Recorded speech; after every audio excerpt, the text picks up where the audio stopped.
Okay, yeah. Welcome back, everyone. After some delay, we are back again.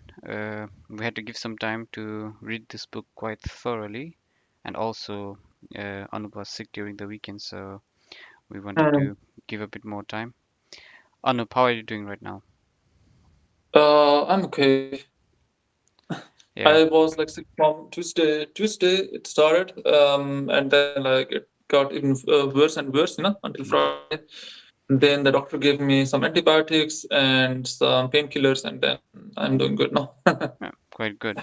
How are Yeah, you? I'm doing okay as well. There's new COVID update that's already here. So I just want you to be Oh, really? careful about the new COVID update. I Mm. heard this patch includes much more virulent species. It spreads very Okay. quickly uh, without Mm. the old symptoms and newer ones like just Mm. fever and Mm. coughing and so on. So I just want you to be careful and everybody out there Ah. who is also our listener to be careful about the new COVID. Mm. Uh, Mm. This Right. week, even though we are due one more week, we would be sticking to the one previously. I think it's week number 26 or something like that. Because the Mm. book we picked uh, was The Political Ideologies by Leon P. Bravant. Did I say it correct? Baradat, I think. Baradat, yeah. Baradat? Baradat, yeah. And to his credit, he wrote a really compelling book, and it was a really interesting read. Everything for every topic was well covered, from the historical aspect to the philosophical intricacies of different ideas. And uh, interestingly, at least from my point of view, uh, I like I like checking up on his sources that he provides, not just checking up, but on the historical aspect of the events that he describes. And I found it very interesting what he was speaking. So towards the start of the book, I was paying a lot of attention and reading it very in an engrossed way. Towards the later part, I basically just skimmed through the topic, just quickly read through it, probably skipped some paragraphs. So I apologize for that, but I would say this is not a kind of book that you read it over a week. I think this is the kind of Yeah, book where definitely. you buy a copy, keep it on your Mm. book rack, and then you just refer to it whenever you need. So Mm. I think this would be the second book in our series that we recommend people to buy, right? After manufacturing consent. How did you find it, Anup? Exactly. How about the book? How did you like the book? Oh, I really like the book. Actually, I recommended this book because there was a really good, not like blood related brother, but a brother of mine, right? Mm-hmm. Who used to mentor me back in the days, right? Mm-hmm. Like also gave me, I think, the book from Swami Vivekananda, like about how to perform meditation. Like it was called, I think, Meditation and Its Method, right? Mm-hmm. So I read that, and he was studying global studies, Mm-hmm. and he went for his PhD to Canada, right? Mm-hmm. So he couldn't take all of his books, and so Mm-hmm. he left a lot of his books in our house. Mm-hmm. Yeah. So one day I went down there and I was like skimming through the collections, and actually like those books were like pretty nice, right? And this Mm-hmm. was one of the books. So I started reading this book. Mm-hmm. I actually this is my second read, Mm-hmm. But in the first read, I think I only read chapter one and chapter two because, Mm-hmm. as you said, like back in the days, I wouldn't read that much, and I mean, it's still only 300 pages, right? But like Mm-hmm. this 300 pages is like really dense, I think, like Mm-hmm. too much information. So you need to concentrate, right? Mm-hmm. So I think in the initial phase, like the first read, I I couldn't read more than two chapters because I was not into reading at that time. Mm-hmm. So this time I actually I must be honest with you. So I still haven't read the last three chapters, like about Mm-hmm. fascism and about politics in the developing nation and about feminism and environmentalism, right? Mm-hmm. Environmentalism. Now I got Yeah. it. So, but yeah, until now it's really nice, but it's really dense. So I Yeah. think I would have preferred to read it like a long 3 or 4 weeks. Yeah. Right. I think we should do this, give it more time, and then do a review on this in a few weeks, probably, right? Mm, Just revisit mm, this as a special episode because I think this mm, deserves an episode of itself. Myself as mm, well, I would say the first few chapters I read really into it. Uh, there's an interesting thing about this book is this book reads like a textbook, right? What you get in your mm, university. That is, there's a chapter, you read through the chapter, at the end of the chapter, there's like things to discuss, and then you discuss yeah. it, and then there are sources, additional sources, and so on. And at Mm, first, I was reading the book and then going to the additional topics to discuss, and then mm, thinking about it, to be honest.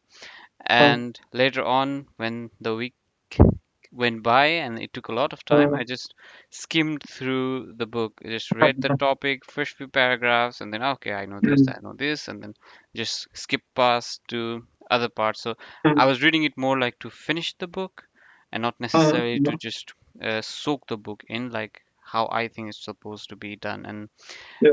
yeah, I also have to be honest is that this was a bit higher time pressure and Mm, I have recently realized that reading these longer kind of books, especially quality books, is probably not suited mm, for our challenge.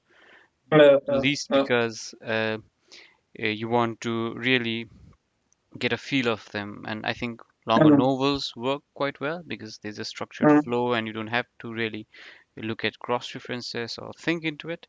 But for these kind of books, for this one and manufacturing consent as well, it yeah, felt like I could give more time and I could read it. Yeah, definitely. yeah. Yeah, I agree with you there.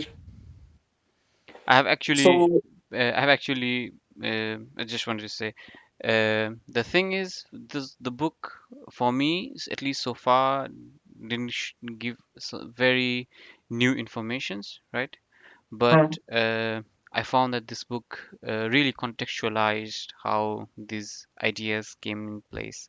So there's another book called A Brief History of Nearly Everything by Bill Bryson, and that book mm, is about how science is contextualized. So the book explains how scientific thought sorry progress through the years and why we had to do certain experiments this way and not the other way, right? Normally in science we are taught about mm, stuff. So one simple example is the Rutherford experiment where X-ray beams were passed through the gold plates, right? And we are just mm, taught that yeah, this is how Rutherford did it, but nobody explained to me why this was done that way. And the book does a mm, really good job of contextualizing it, like why mm, other mm, what other mm, methods were used and why they didn't work and so on and everything. And I mm, think this book does something like this for political ideologies, so how it developed over time. mm, And mm, it's more focused on the I would say Western politics, politics in the Europe and Americas. mm. But this does a quite a good job of covering other topics as well. I mean, later on, like, they also go to Russia and to China Mm, in some extent, right? Like, I mean, yeah, especially in the chapters of communism yeah, and Marxism, I think they actually also deep dive there. yeah. I think it maybe I skipped past that part, but I think it didn't go that deeply into, for example, Confucianism or Taoism and how those parts Mm, played a mm, role in the development of governance because governance, at least from the in the East and in the West, have developed in different philosophical background, and oftentimes we can see that uh, is the is still in, for example, in China and even in Japan, they have almost a uni-party system, and mm, every selection is done from the grassroots level where you go through the exams and then you rise the rank, and the only way to reach the top is that you rise through the rank and reach the top. Whereas in, for mm, mm, example, America, you can be nobody like Donald Trump and then just decide that okay, I want to go into politics and then become a politician, right? And I think mm, that's one of those things that could have been in detail highlighted, and probably differences about those can be evaluated as well. But mm. nevertheless, the topics that were covered were quite nice. Yeah, no, no. So what was the favorite part of you from the book? Hmm. That's a good question. Let me check the table of the contents one time. It's a And really then, vast book. There's a lot of topics there. yeah. So I think for me, one thing was like really nice.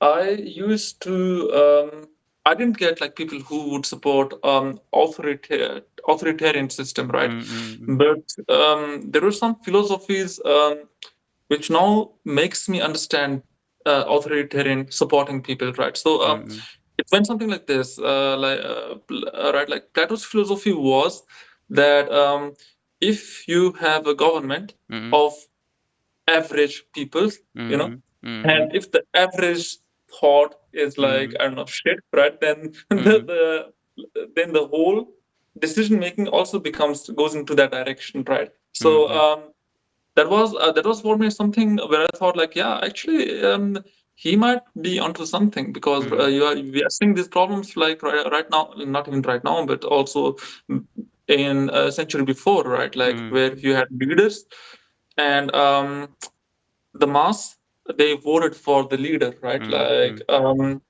and the mass are not like really educated well or mm-mm, can think like really skeptically, so they sometimes make grave choices, right? Like mm-mm, the grave decisions, right? Like decisions which might affect them negatively in the future, mm-mm, but they won't think about that, right? mm-mm, So one prime example now is like Donald Trump, right? There mm-mm, are a lot of Republicans which are actually not that rich. They are actually mm-mm, poor, right? mm-mm, So voting someone like who actually um like Ronald Reagan, wants to cut the taxes for like industries and stuff like mm-mm, that, and on the same time wants to cut all those welfare systems for the social people and everything. You mm-mm, know, it's actually not good. But the Republican voters, like not everyone, of course, there may be some Republican voters who vote mm-mm, Donald Trump for another causes,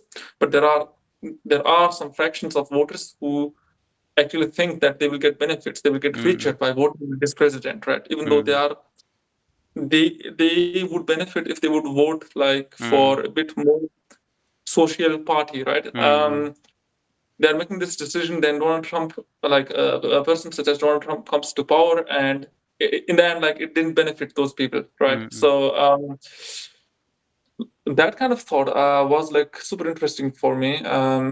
Another thought for me, which was also interesting, was that sometimes one policy might be supported from either of the spectrum, like from mm-mm, the left and from the mm-mm, right, right? Like the mm-mm, example was with abortion, I guess. mm-mm, And but they have like two different, like totally different reasons to support mm-mm, abortion, right? But they mm-mm, still do support it. So that was mm-mm, super interesting, I found. mm-mm. What about you? What did you find interesting? Yeah, I mean, to be honest, uh, m- I was in Nepal during the time when the new mayoral candidate Balin Saab was quite popular, right? At least he wasn't running for it, but there was like a ground movement for it. And like the book says, the best form of governance is a benevolent dictator, right? A benevolent Mm, dictator who is wise and who can make perfect decisions would be the perfect mode of governance, but that mm, is not realistically possible. And mm, during that time, you could kind of see that because Balin Saha was a very well, I would say he was a educated individual, right? He did his, mm, I think, master's in engineering, mm, and he was well regarded. He was well versed because he worked as a mm, rapper and he would give quite good speeches as well. He had good mm, name recognition as well, mm, and he gave off the vibe of a strong man, and people liked it because a mm, lot of time. A lot of the common characteristics of a leader is a weak leader is regarded as a bad leader. Even a strong leader, even with his deficiencies, are regarded as a good leader. mm, And I could understand why people would like that, especially from a human psychology point of view. You are assigning somebody to be a leader because you don't really want to take the burden of decision makings, planning in your hand, right? So mm, you want somebody to at least be decisive in his action. one of the biggest criticism of Louis the 15, or I think he's 16, the French king who was killed with the guillotine, was that he was indecisive and he always took long to make his decisions. And uh, so, the perfect mode of governance is a benevolent dictator, and I can understand why authoritarianism works that way. There's actually even a Mm, success story of an authoritarian leader. uh, it's not often talked about, but Singapore's leader Lee Kuan Yew, he mm, he he describes himself as a dictator, but he's regarded as a benevolent dictator, and even in Singapore, he is quite highly regarded. But he mm, established very strict practices that were against, I would say, democratic values of unity. So he was a man for unity, but he was very strong in the sense that he was a disciplinarian and he wanted the people to be disciplined. So there were very high fines for littering, for even small offenses on the street, right? For drugs and stuffs. So there were high fines, but he in general moved the society towards a better direction. So mm, that part I was quite aware about. What mm, was your second idea that I almost forgot? mm. The second one was that sometimes you have like policies, Yeah, yeah, like really, I think like really complex policies where you can't be yeah, moderate, right? yeah. But those are like supported by both sides of the Exactly, spectrum. exactly. Right? Yeah, and I also came across this only recently, before Mm, reading this book. And mm, this particular policy is a U.S. policy. It's a policy of USAID. mm, If you're aware or not, the USAID policy is very controversial, especially in developing countries, yeah, because a lot of the money USAID receives mm, through mm, INGOs, they mm, influence the local population and they work as like a soft power of United States government. So in the leftist circles, it's called as like an imperialistic arm of the left mm, of the American government. So it's an imperialistic apparatus of the American government. So uh, oftentimes America can threaten a country to or make a country accept favorable policies by threatening USAIDs and uh, people who are into the left of the political spectrum, which is defined by books separately to how I had known in the past, but I like that as well. The book's definition is that USAID should do its uh, how do I say aid processes without expecting something back, because the whole goal is for the material condition to be improved in these mm, places. So the left wants USAID gone, and Donald Trump also got rid of USAID because it was mm, spending a lot of money to mm, mm, countries that were quite far away from America. And the right wing people are more conservative and they want to deal with problem closer to home and not necessarily share mm, cash away from home. So I came across this just at the start of the year, and when I read this mm, book and then got these further examples, I was really mm, mm, intrigued by it. And it was not it would have been a really new idea for me if I had read it last year, but because I came mm. across this during this year, it was not that new for me. No, Yeah. no. You can also actually see this in a very funny way, even in German politics. The war in Russia, Mm, the I think AfD mm, is in support of not interfering in the war between Russia and Ukraine. That is the right, far right, and I think Sarah mm, Wagenrecht party, uh, mm, the BSW party, is also mm, against influencing the war in Russia for mm. completely different reason, but they ended up in the No, same no, policy no. idea. So Yeah, you're right. You're right. You're right. That's a good example. That's a really a good example because Sarah Wagenknecht, like she is like a former leftist member, yeah, right? Who yeah, created her own party. There may be debates that some people claim that Sarah Wagenknecht is actually also right because mm, of her thoughts and policies, but no, mm, actually. they consider themselves as a leftist party, I mm, guess. So, mm, like not as a leftist party, but like as a social oriented kind of mm, party. Yeah. mm, So yeah, that's mm, a good example, I think. mm. After reading this book, which form of governance do you support the most? I don't know. It's I think I got more confused, like before reading this book, I was in favor of socialism, right? Mm, mm, But then now, like reading all the socialism chapters, I kind of think that you kind of need a free market, like with some mm, competition in it, mm, for the economy to kind of grow. But I also feel that the government should actually needs to have a greater role. mm, mm, Um, so that I don't know. There is one example here in Germany itself, right? mm, Nowadays in Germany, the Deutsche Bahn, like the mm, German train system, it mm, is not punctual as it used to be mm, back in the day, right? So it seems like the reason is back in the days, the German government they owned the train system here, mm, Deutsche Bahn, right? But mm, in 1993, it seems it started to get like privatized, like mm, not fully privatized, but mm, to a partially. part, right? Mm, And then the infrastructure got actually shrunken down. So mm, back in the days, it seems you had something like 42,000 kilometer of train tracks. mm, Now you have like something around 33,000 mm, kilometer of train tracks, mm, and that leads to overload in this train yeah. tracks. And yeah, and the trains are getting delayed. What I Mm, mean to say is like because of the privatization, mm, the BB now they want to satisfy their investors, rather mm, than like to invest in the infrastructure, right? mm, So I think like government control is actually a good thing unto a mm, certain extent, mm, and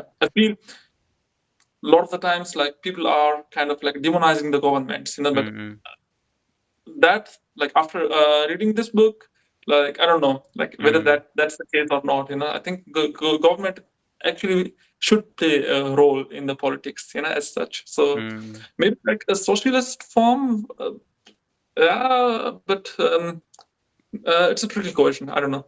I need mm, to think about it. What about mm. you?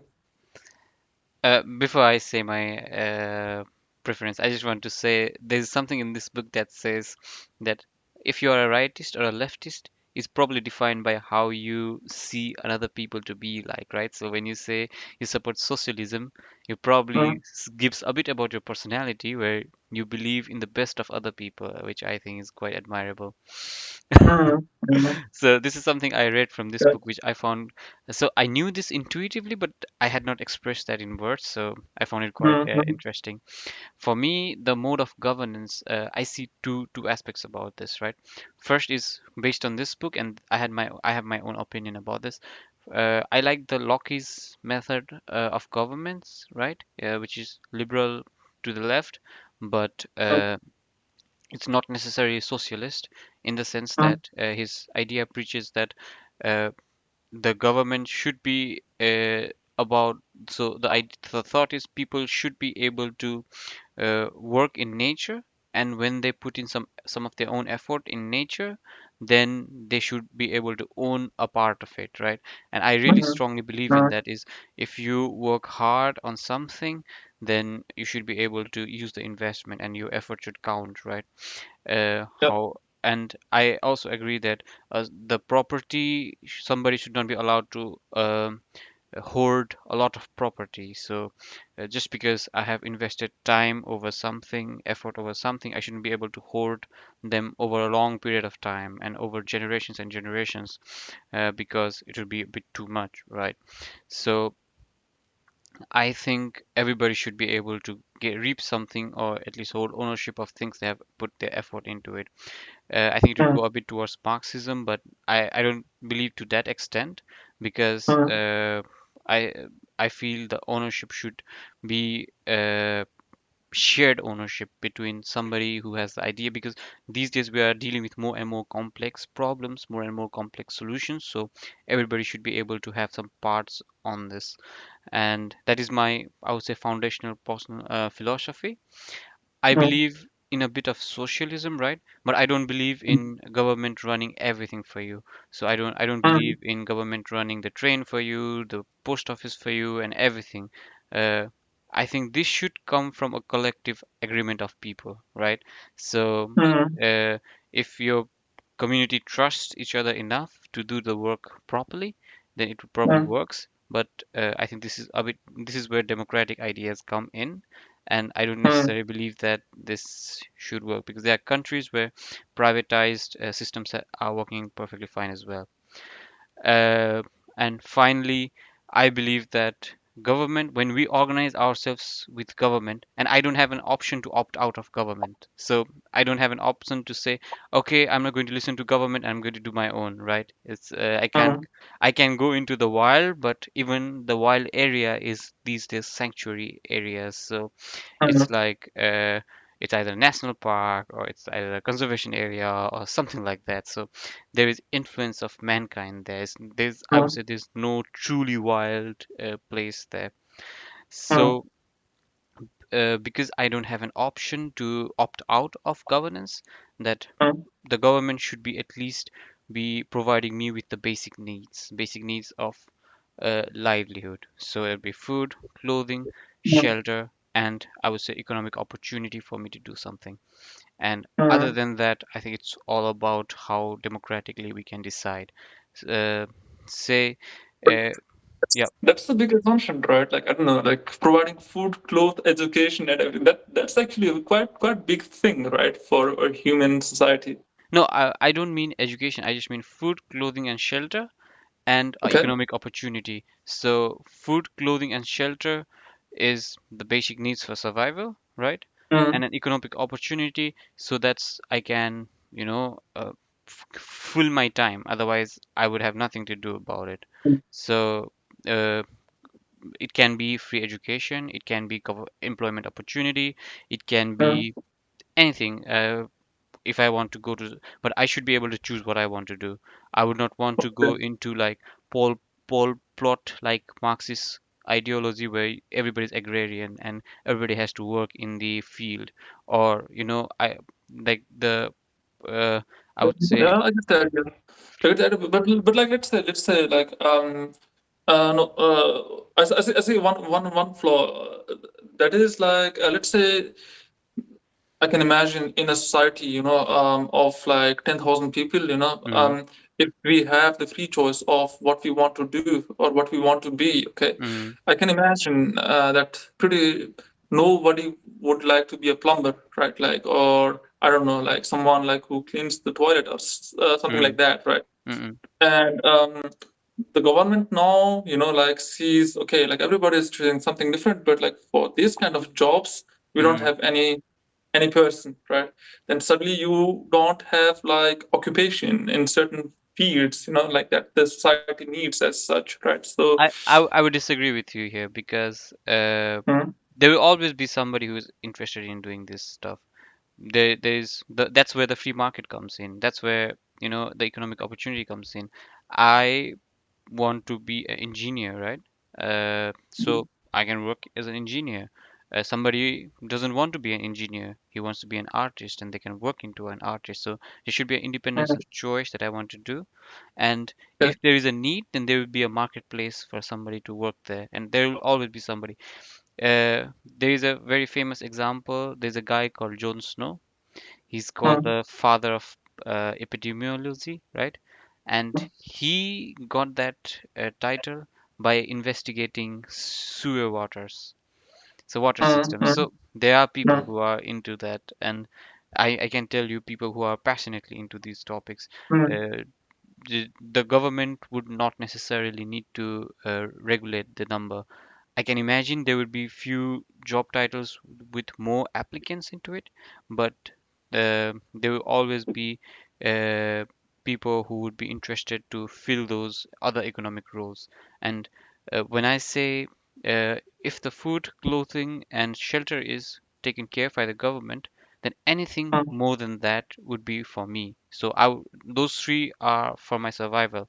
But I would probably want to do recreational activities in my free time, or I want to travel mm, around the world, or I would want to show off I would want to make a collection of stuffs, or I would want to do whatever with my additional resources. And I think that's where I But should be able to to own. but to ensure that, like, I mean, food, clothing, and shelter, Mm, right? Like, the government needs more freedom, right? Like, to yeah, kind of control that, right? So yeah, it kind of needs freedom to provide for food. It kind of needs some degrees of freedom to provide yeah, for clothes and for shelter, right? yeah, And like, let's take an example of like food and shelter, like yeah, yeah, clothes you can live with beside now. So for shelter, like the government kind of needs some people who actually maintain houses and build yeah, houses, right? yeah, And yeah, also for the food part. So at least the government must have some authoritarian tool, right? Like to yeah, say, like, okay, you don't have a choice like this. You are chosen to make houses, or you are chosen to maintain for the foods now. You know what I mean? yeah. And If you I don't give that to the government, like, then I don't know such as if such a system can actually work, right? though that's what I'm saying, is that's where the Mm, additional freedom for economic activity comes in, is that the yeah, government will identify that there are not enough people building houses, then they'll start mm. paying more to people who want to build houses, and then people will join to build more houses, and then Okay. probably over time some it becomes oversaturated and some other field will be lacking and you have to go there. uh, Mm, we are animals who think a lot, right? In our free time we mm, like to think. I'm sure you do that as well. And if we don't get any kind of craft to fill our mind, then we'll probably go mm, crazy. And that's where the aspect of being a social animal comes into place. uh, mm, mm. yeah. No, Uh, definitely. No, my point was like, just I thought that you said like in before that government shouldn't have that much of control, right? Like shouldn't have that much of power, like to do some stuff, no, yeah. But What I meant is more in terms of, say, running the trains or running the post office, because these do not get into the food, clothing, and shelter aspect of it. That okay. uh, you know, uh, yeah. But I also, when I see things working in Germany and things Mm, working in Scandinavian countries, I mm, see it works quite well, right? Government can run it, but mm, I see it more in the sense that people started using it as it is and found that you can just do it a much better job when you pool the resources within the government. But what I feel is that uh, you have to reach a certain level of maturity and trust into the government once you can mm, trust up to that. And oftentimes in many societies there's a lack of trust into government. And you come from Nepal, I come from Nepal, and we have seen mm, it firsthand. At least mm, people are not so trustworthy of government. I have worked mm, in the rural areas in Nepal, and mm, uh, people are a bit skeptical about government officers, especially those that mm, don't work in technical jobs, right? Administrative jobs, people are a bit skeptical, like, they're probably smooching off the resources, the taxes that mm, I'm mm, paying, and mm, uh, those things come into the future. But I don't think those are the prerequisite need of the government. That's mm, people feel in a democratic way that, okay, it's better used for our resources to have them all together and run by the mm. same entity. Then good for them, you can participate in the governments. Yeah, no, the context is definitely different, like from European countries than like Yeah. with South Asian countries, or like Asian countries in general, right? mm. So yeah, I think I the there is context matters definitely. Yeah. If you ask me, I think there are certain aspect of modern politics that I find very fascinating. Mm, Is a lot of people say China is a communist nation, right? And a mm, lot of industries in China are subsidized.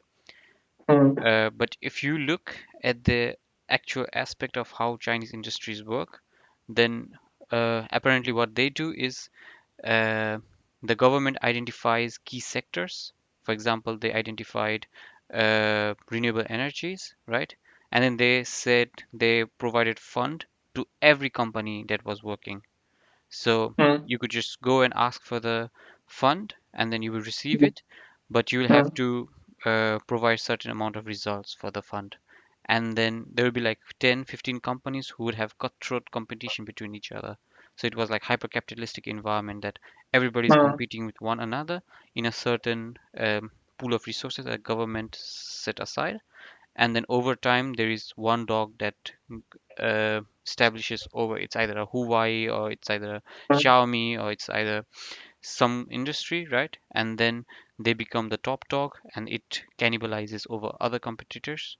And mm, there's like a overall government policy of where they are going to sponsor. So they are funneling the money into one sector, but they are mm, allowing people to compete. So there's a communist or socialistic aspect of funneling the resources by the government in one sector, but there's mm, the individual microeconomics of every company fighting with one another to come up with better product. mm. And then at the end, there's one company that stands out, and that's a I like that very interesting aspect. Is I don't think anything in its, at least the test of time has shown that no system is perfect as it is, and there needs to be some kind of combination of one with another.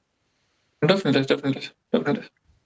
Sounds really interesting. Competition is actually super relevant, I think, Yeah, like in a lot of areas. Yeah. yeah. There's actually a really interesting question I wanted to ask you.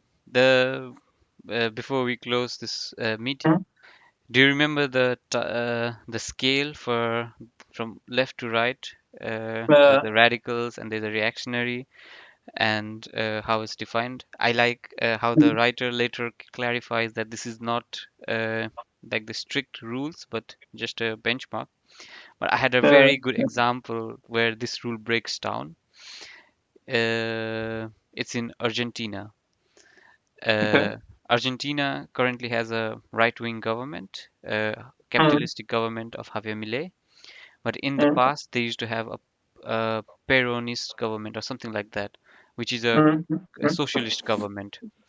mm, So people in Argentina who want to go back in time to a socialist government will they mm, be a reactionary group, or will they be a conservative group? What do you think? If mm. in a country that moved So, from communist to that's a capitalist, really good question. But based on this definition, it's reactionary, right? yeah. So I would say it is reactionary. Yeah. Yeah. That was very interesting because oftentimes I associate reactionary Mm, with people who mm, want like go church and state should be the same, or mm, mm, we have to mm. take the Sharia law into practice or something like that. So that was quite Yeah, but like interesting. sometimes I think like these terms, like being conservative or Mm, like even being progressive, mm, like um I don't know, like is there a definition of progressive, like as in like um progress, or is it like rather a subjective term? You know what I mean? yeah, I don't know.